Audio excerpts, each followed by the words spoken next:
Revitalisasi Sungai Sekanak diharapkan dapat mengurangi resiko banjir di Kota Palembang, apalagi saat memasuki musim hujan nanti.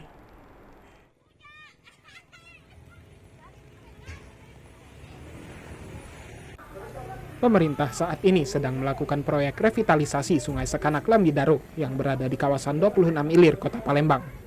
Proyek ini dilakukan agar aliran Sungai Sekanak dapat dijadikan sebagai pengendali banjir dan juga objek wisata. Hal ini tentunya disambut baik oleh warga karena proyek ini dapat mengurangi resiko banjir di tempat tinggalnya.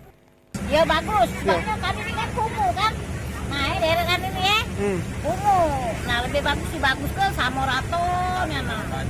Iya aliran banyunya minta kami gawe ke. Nah biar tidak banjir. Sementara itu, warga lainnya berpendapat proyek ini bermanfaat dan juga menguntungkan masyarakat sekitar. Yo, kalau bisa nguntungi kami juga, jangan kami ini susah misalnya katanya nak didendengi apa. Jadi kami berjalannya susah kan, apa dari mana kami. Pas itu kalau bisa kami pacak juga ini jualan kuliner nih.